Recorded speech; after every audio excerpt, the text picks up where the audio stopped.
no es para eso el ayuno. El ayuno no es para que te haga un milagro, es para que fortalezcas tu espíritu. Y ellos ya lo hacían como un signo de penitencia, ¿no? Como de tristeza, cuando Jesús estaba dándoles todo lo que él traía. Claro, como para decir, es que yo ayuno, entonces ya era la intención incorrecta, sino para decir que yo soy más espiritual que tú, o somos más espirituales que ustedes, porque nosotros sí ayunamos. Está como aquel cuando estaban dos sentados, uno dice, perdóname porque soy un pecador, ay, es que yo diezmo, yo ayuno, yo hago esto, yo hago lo otro. O sea, realmente lo que Jesús mira es la intención del corazón del por qué hago las cosas. ¿Tengo conocimiento de lo que estoy haciendo o lo estoy haciendo como un simple ritual nada más, sin ningún enfoque, sin ningún propósito, nada más hacerlo por hacerlo? ¿Y cuántas cosas se hacen nada más por hacerlas y no con el conocimiento de por qué lo estoy haciendo? ¿Sí? ¿Para qué sirve esto que estoy haciendo? ¿Qué intención lleva esto que estoy haciendo? ¿Sí? Ahora, aquí vamos a empezar con lo de los odres, renovando los odres.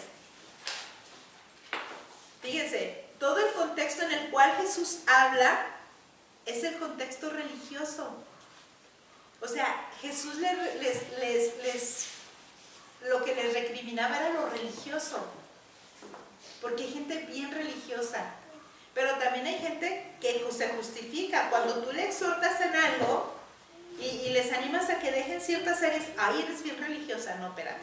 Una cosa es ser religiosa y otra cosa es direccionarte, ¿no? Que hagas algo correcto o con la intención correcta. Entonces, aquí Jesús lo que les recriminaba era lo religioso que eran, pero el corazón no estaba con la dirección que Jesús quería que tuvieran, con la intención que quería que tuvieran, ¿sí? El contexto de la religiosidad era lo que les recriminaba. Es decir, que se hacen cosas buenas con asuntos religiosos inadecuados. ¿Sí? Yo a lo mejor digo, bueno, voy a hacer esto, pero ¿con qué intención? ¿Sí? ¿Con una intención religiosa? ¿Con una forma inadecuada de acercarme a Dios? A veces pretendemos que nos acercamos a Dios, o cuántas veces nos enseñaron a acercarnos a Dios a través de una imagen, a través de un ídolo. Así nos lo enseñaron. Las tradiciones así lo decían, pero ¿qué es lo que dice Dios de eso? Yo tengo que escudriñar qué es lo que dice Dios. Cuando dice no te hagas imagen ni semejanza, están los 10 mandamientos en la Escritura. No te hagas imagen ni semejanza, dice ni te inclines a ellos, ni te postres, ni les pidas. Pero nos enseñaron a hacer algo equivocado, con un tinte religioso nada más, pero sí fundamento de la palabra de Dios. Y quebrantando un mandamiento. Y quebrantando un mandamiento. Porque los mandamientos que vienen escritos y como vienen escritos en la palabra son bien diferentes a como nos los enseñaron también. ¿Sí? Por eso es importante irnos a la Escritura. Fíjense, cuando los discípulos de Juan y los de los fariseos ayunaban, ninguno hacía pescadores de hombres. O sea, ¿qué era lo que Jesús nos mandó? Ir a ser pescadores de hombres. ¿El ayunar los hacía pescadores de hombres? ¿Los hacía cumplir la palabra de Dios? No. Pero si tú tienes el contexto adecuado del ayuno, yo voy a ayunar para que someter mi carne, que mi espíritu esté más presto, para cuando tenga que ir a hablarle a alguien de la palabra de Dios y a pescar un hombre, lo voy a hablar espiritualmente, voy a discernir espiritualmente qué es lo que tiene esa persona, que hay una necesidad, que hay una tristeza, que hay una soledad, que hay esto. ¿Por qué? Porque tu espíritu está presto. Para eso es el ayuno, para someter tu carne, ¿sí? Pero ellos ayunaban, pero la carne no la sometían para nada. Al contrario, nada más para verse más religiosos. Entonces la intención del por qué hacemos las cosas y con qué intención hacemos las cosas es lo importante para Dios. Es lo que Dios observa. Y aquí dice, bueno, entonces ¿por qué no vinieron y le preguntaron, mire Señor, ¿por qué usted llama a su gente y ustedes eran pescadores de hombres? ¿Por qué usted a su gente le dice pescador de hombre? ¿Sí? O sea, ¿por qué usted los llama? ¿Y por qué les dice que sean pescadores de hombre? Pero no ayunan. ¿Qué era más importante? ¿Pescar hombres o estar ayunando sin pescar hombres? ¿Qué era más importante? ¿Estar ayunando y flagelándose, estar postrados de rodillas o ir a salvar al que estaba enfermo, al que estaba perdido? Y eso era lo que Dios veía, vestidos de religiosidad, pero sin ningún amor por las almas, ninguna compasión por nadie. Por nadie. Dice, ¿hay hipócritas? O sea, ¿a poco ustedes, si tienen a su burro atorado por allá, ¿a poco no lo van a liberar? Si de ahí comen. Pero no vean a una persona atorada porque no les importa. ¿Sí? O sea, para nosotros sí veíamos, a veces, cuando nosotros vemos por nosotros mismos, ay, es que yo estoy bien cansada, yo necesito descansar, yo necesito tiempo para mi familia, pero estás viendo que una familia se está perdiendo. Tú estás viendo que alguien está desfalleciendo, pero no te importa. Te preocupas nada más por ti. Yo tengo derecho a divertirme, yo tengo derecho, sí tienes derecho. Pero no cuando está en juego la vida de alguien más que está cerca de ti. Y era lo que Jesús les juzgaba a ellos, lo que Jesús les recriminaba a ellos. O sea, realmente no le daban la importancia a las personas, sino nada más a su vestidura, para que la gente viera que ellos eran religiosos, que ellos sí conocían. Tú puedes decir, ay no, yo sí sé mucho de la palabra, yo conozco mucho de la palabra, pero no tener compasión por las demás personas, ¿sí? No tener misericordia por las personas. Ay, de veras a veces presumimos de dinero, presumimos de esto, presumimos, pero ¿por qué no ayudar al que está desvalido? Si tienes la oportunidad de poder hacerlo, cuando puedes, hazlo. Entonces, fíjense, aquí veíamos, y aparte dice, Jesús vino con algo bueno, para lo que luego dicen que no tenemos doctrina. Porque yo me fijaba cómo a Jesús le juzgaba, ¿no? ¿Qué clase de doctrina es esta? O sea, ¿qué está enseñando? Ustedes pueden decir, bueno, ¿qué están enseñando? ¿Sí? Manifestando la ignorancia de lo que es doctrina. A veces la gente no sabe ni lo que es doctrina, o es solo enseñanza, o es un conjunto de enseñanzas ordenadas. O sea, tú puedes tener mucha doctrina. ¿Y de qué te sirve tener pura letra? Pura letra si nada más te estás preocupando por ti. ¿Sí? Yo te puedo dar, muchísima enseñanza, bastante.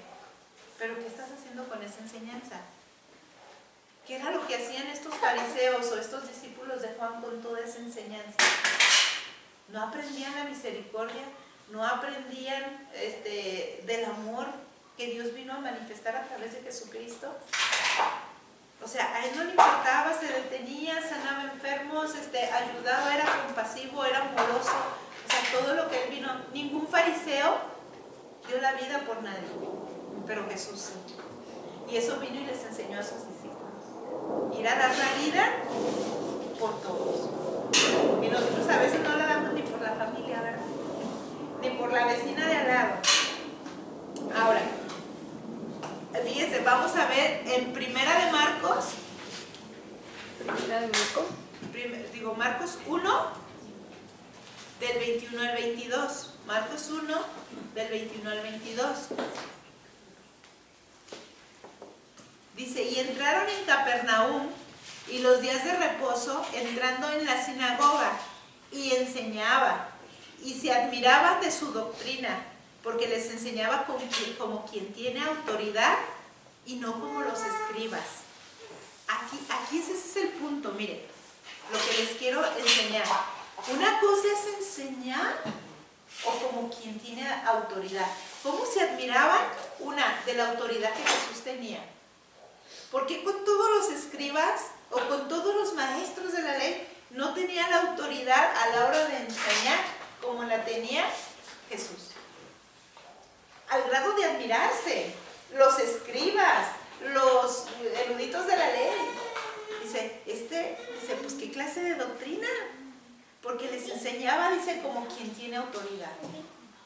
Pero a veces no quieren que te hablen con autoridad, quieren que te hablen, ay, mijito, mira, es que te va a ir muy bien, uy, sí, tú, puros milagros. milagros, pura esto, pero imagínense la admiración de esas personas que dicen, ay, ¿qué doctrina es esta que enseña como quien tiene autoridad?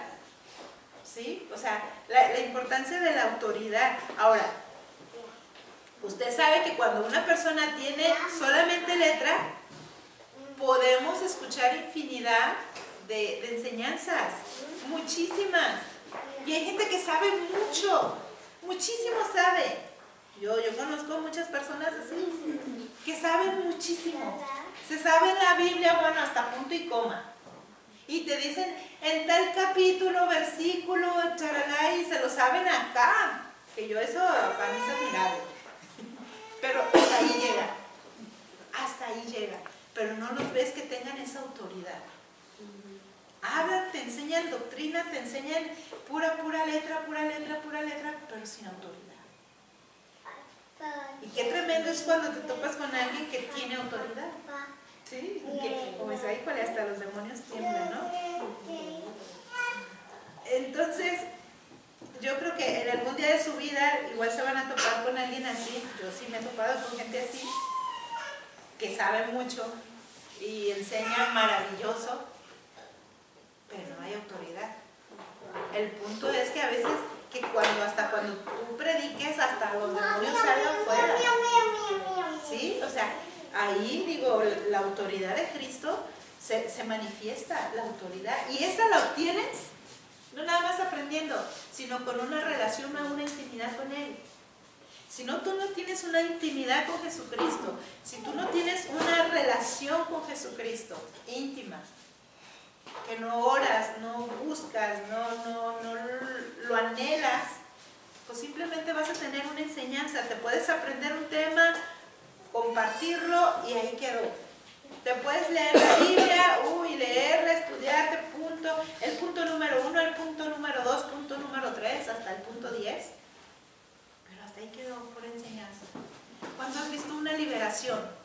¿Cuándo has visto a alguien que se sane? ¿Cuándo lo has visto que resucite un muerto? ¿Cuándo lo has visto que SIDA salga, que cáncer se sane? O sea, pura enseñanza. Te hablan de milagros y te hablan de milagros, pero no hay ninguna manifestación de un milagro en su vida. Qué tremendo, así hay gente. Así hay gente que sabe mucho, pero pues no nada. Una vez a mí me decía es que yo voy ahí, dice, porque ahí pues te dan la palabra, pero no te ponen manos, no oran por ti. Y su niña era autista, tenía varias enfermedades, su hija se estaba sanando. Su hija ya hablaba más, Dios estaba trabajando en la niña. Ay, pero como ella no creía en la imposición de manos, porque en su enseñanza o en su doctrina o donde ella había nacido, les decían que imponer las manos, pues no. Y nada de manifestación, ni nada, ni lengua, ni nada. La niña ya empezaba a cantar alabanzas, orábamos por la niña se empezaba a sanar. Salirse del autismo, la niña no soportaba que nadie la tocara, ya después llegaba y te abrazaba, y bueno, pero se espantó de ver que su hija se iba sanando. Porque no era lo que estaba acostumbrada a la doctrina nada más. Y así hay gente que vive adoctrinado, pero sin una transformación en su vida. Sin una transformación. Entonces, yo le animo, de veras, experimente la presencia de Dios. Viva la palabra. Póngala por obra. Busque a Dios con todo su corazón. Anhele. Yo el otro día les enseñaba en el discipulado, les decía que muchas veces oramos, pero oramos como que si le estuviéramos predicando a Dios. Estamos, ay, Padre esto, Padre lo otro, y Señor bendíceme, y Señor dame, y Señor esto, y charalá, estamos nomás delante de Dios, hable, y cuando nos detenemos, o cuando llegamos delante de Él y decimos, ¿sabes qué, Señor? Estoy muy enojada por esto, me siento frustrada por esto, ayúdame, enséñame, háblame qué debo de hacer, la verdad sí me molestó esto. La verdad me siento triste por esto. La verdad me siento esto por esto. Y créeme que viene un ungüento y escuchas porque escuchas la voz de Dios. Y te va a decir, hija, deja esto. hija, deja de hacer aquello, deja de estar pensando en esto, hija, deja de, ¿por qué no caminas por este ladito? ¿Por qué no te enderezas tus caminos? O sea, pero no escuchamos a Dios, ¿sí? Y es importante llegar y escuchar a Dios, sincerarte delante de Dios, para que Dios pueda transformar este odre en nosotros, ¿sí? Y puede depositar lo nuevo. Ahora, fíjense, la Biblia dice que es un maestro, hay gente que es un maestro como del mundo, ¿no? Como que se enseñaran las matemáticas, como si te enseñaran muchas cosas. Y así hay gente que te enseña la palabra de Dios como que si te están dando una materia X, ¿sí? Ahora les vamos a dar la materia de cómo imponer manos. O cómo, a la manera de hacer milagros, a la manera de esto. Pero la mejor manera es viviéndolos, experimentándolos. El otro día les decía, a veces hay una escritura que dice que no tengas una más alta estima de ti que lo que debes tener. Y yo les decía, muchas veces decimos, yo tengo fe en Dios, en que Dios te puede prosperar y vivir en la miseria, ¿sí? O yo puedo decir, ay, es que Dios sana, Dios te va a sanar, Dios esto y lo otro, y yo estar toda enferma, ¿sí? Entonces yo tengo que hablar con congruencia, con autoridad. Yo te hablo de milagros porque yo he vivido milagros, he experimentado milagros. Te hablo de resucitar muertos porque hemos manifestado eso aquí en la iglesia. Ha resucitado un muerto. O sea, realmente te estoy hablando de cosas que sí hemos vivido. Te estoy hablando de sanidad financiera porque lo experimentamos. Te puedo hablar de prosperidad porque Dios ha prosperado. Te puedo hablar de lo que tú me digas, lo he vivido. No te estoy hablando nada más de pura letra, te estoy hablando lo que yo he vivido. Te hablo del perdón porque Dios me ha llevado al perdón extremo. O sea, me ha machacado al grado que o perdonas o perdonas. O sea, en muchas áreas de mi vida he sido probada en cuanto al perdón. Y te hablo de que sí se puede perdonar. Porque Dios me enseñó a perdonar. Entonces sí se puede perdonar. Pero que el otro día me decía, es que tú no has vivido lo que yo he vivido. Mi hija, he vivido cosas peores que tú. Que no te las ande diciendo es otra cosa. Pero quizás cosas peores que tú he vivido. Y no las ando diciendo. Pero sí te puedo decir, Dios perdona. Y Dios me ha enseñado a perdonar. Entonces sí se puede. Te estoy hablando de cosas que sí se puede, que tienes que cambiar tu manera de pensar, que tienes que cambiar tu manera de vivir, porque si seguimos atados al pasado somos como ese odre viejo. ¿Qué es un odre viejo? Miren, antes los animales sacaban del animal, hacían los odres donde depositaban el vino. Pero si ese vino era expuesto, ese odre era expuesto al sol, se resecaba y cuando depositaban el vino nuevo se tronaba. Y se perdía todo el vino. Entonces ese odre tenía que ser sometido a meterlo en agua y a cubrirlo con aceite. Agua y aceite. El proceso del agua y el aceite.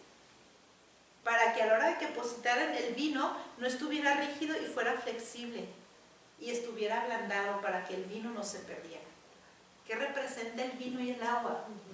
La presencia del Espíritu Santo. El agua viva que es Jesucristo. Entonces una vez que tú dejes, y nosotros es necesario que pasemos ese proceso de estarnos llenando de esa agua viva y estar siendo ungidos con la presencia del Espíritu Santo. ¿Para qué? Para poder recibir lo que Dios tiene para nosotros. Tenemos que pasar ese proceso, porque llegamos a la presencia de Dios todos secos, asoleados, quemados por el sol. La verdad, llegamos de una forma al Señor ya bien maltratados. Entonces, ¿qué es lo que quiere Dios? Pasarnos por ese proceso para que seamos transformados y pueda depositar su vino nuevo, lo nuevo que tiene Dios para nuestra vida, todo lo nuevo que Él quiere hacer en nosotros, todo lo que Él quiere depositar, porque si imagínate, tú todavía no has sido pasada por el Espíritu Santo, por el agua, por todo eso, y y quiere hacer algo en tu vida, ¿sabes qué? Vas a tronar. Va a ser algo que ni lo vas a comprender, ni lo vas a soportar. O vas a recibir tu milagro y te vas a ir. Porque también así hay gente que recibe su milagro y se va, como los leprosos, que fueron sanados y se fueron. Así hay mucha gente que llega, recibe su milagro, una vez su matrimonio es restaurado, son sanados, chicharalá, y como ya están bien, se apartan. Pero ¿sabe qué? Luego viene la revancha del enemigo y el estado viene siendo estar peor. Por eso es importante estarse llenando. Entonces, fíjese, Dios quiere que lo experimente a Él todos los días. Él quiere tener experiencias con usted todos los días.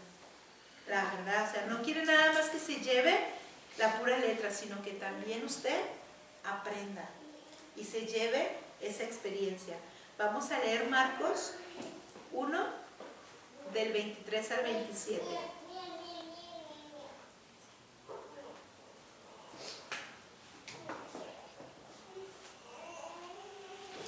Pero había en la sinagoga de ellos un hombre con espíritu inmundo que dio voces diciendo: ¡Ah, qué tienes con nosotros, Jesús Nazareno! ¿Has venido para destruirnos? Sé quién eres, el Santo de Dios. Fíjense, ¿cómo es posible que a veces los demonios reconozcan más, verdad? Reconocían la autoridad de Cristo. Eres el Santo. Y el que estaba hablando era un demonio. El Santo de Dios. Pero Jesús le reprendió diciendo: cállate y sal de él. Y el espíritu inmundo, sacudiéndole con violencia y clamando a gran voz, salió de él. Mire, mucha gente se espanta cuando ve a alguien que están liberando. Una vez me decía una: es que yo iba a una iglesia y se empezó a manifestar un demonio y me dijeron, y me sacaron. Y me dijeron que no te manifiestes, no te manifiestes. Dice, le digo, ¿cómo? ¿Y te dejaron el demonio ya aplacadito? Pues manifiéstate y échate fuera, yo prefiero. O sea, mucha gente tiene miedo a ver estas manifestaciones, que la gente se revuelca, vomita y patalea. Yo prefiero que salga libre. Aquí Jesús no le dijo, no te manifestes, fuera. O sea, lo echó fuera inmediatamente. Antes nunca habían experimentado, antes de que Jesús viniera, en ninguna sinagoga, en ningún lugar habían visto la manifestación de liberación, hasta que Jesús vino. Hasta que Jesús vino y manifestó la liberación. ¿Sí? Entonces, usted no se espante cuando ve a alguien ahí. Una vez me tocó estar orando por una persona y la persona que se acercó porque quiso vomitar y le acercó una bolsa y empezó a vomitar sangre. La otra estaba con la bolsita así. Le digo, ¿qué te pasa? Le digo, ¿por qué te asusta? No, al contrario, que salga en el nombre de Jesús toda enfermedad, todo espíritu de muerte, todo pacto que haya hecho con el diablo, que se salga, ¿sí? Entonces, aquí, si tú no ves esas manifestaciones, entonces no está Jesucristo ahí. Porque es una prueba de que el poder de Dios está en ese lugar. Tiene que haber liberación. Porque en el momento que llegó Jesús fue cuando se manifestó. Cuando la presencia de Dios llega, mire, suceden muchas cosas. Suceden muchas cosas. Entonces, no tenga miedo. Ahora, dice, y todos se asombraron de tal manera que discutían entre sí diciendo, ¿qué es esto? ¿Qué nueva doctrina es esta? Que con autoridad manda aún los espíritus inmundos y le obedecen. Estaban todos admirados. Todos se admiraron de la autoridad que tenía Jesús. Y decía, ¿no? Pues ¿qué doctrina es esta? Pues ¿cuál doctrina? No era doctrina, era poder.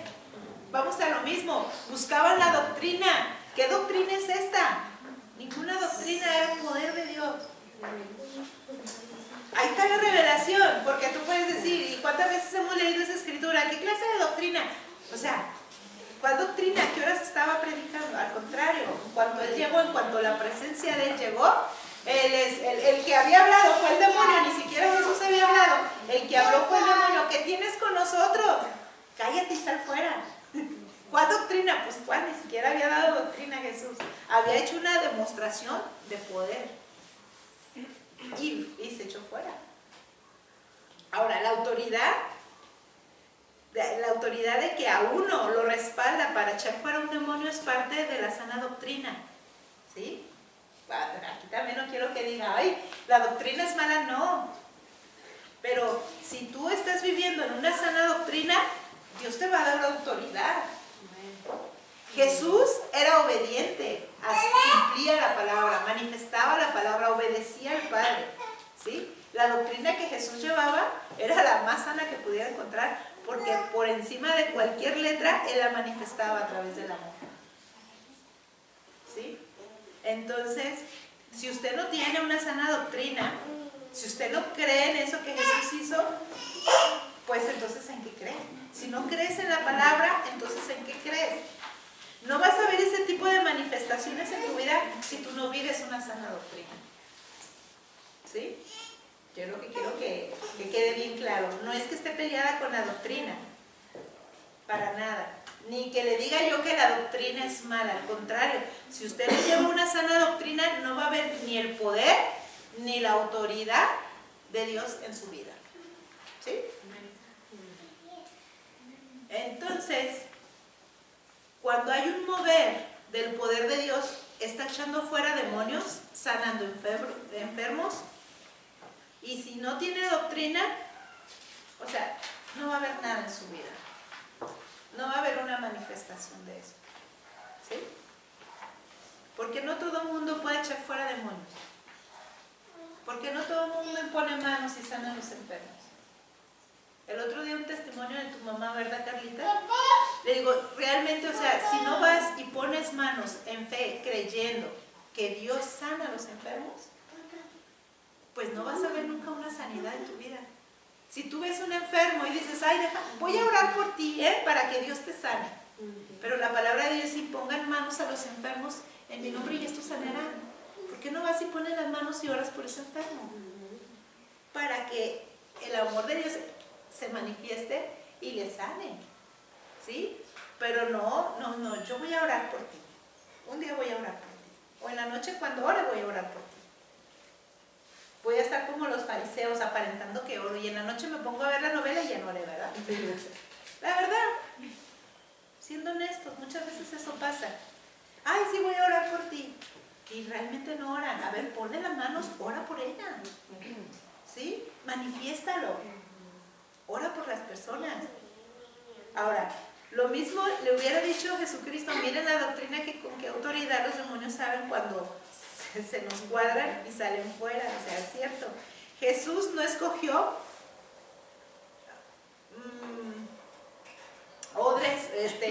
discípulos ni odres de Juan, ni de los fariseos. Jesús fue a sacar odres de gente que estaba pescando, gente que estaba cobrando impuestos. O sea, Jesús fue a agarrar gente común, gente que quisiera hacer la voluntad de Él, gente que realmente quisiera manifestar lo que Él, o sea, ¿por qué no fue y agarró y llamó a los expertos en la ley, no? No, porque Él conocía el corazón y Él sabía lo que Él necesitaba para lo que voy con todo esto. De que mucha gente puede decir, uy, no, pero nomás a fulanito que sabe mucho de Biblia, pero porque nomás sutanito, o sea, yo no. ¿Y por qué no? Por algo Dios te llamó, por algo Dios te escogió, por algo estás aquí. Para decirte, tú puedes, Dios te llamó a ti, Dios nos llamó a cada uno de nosotros para que manifestemos el amor de Él y hagamos su obra.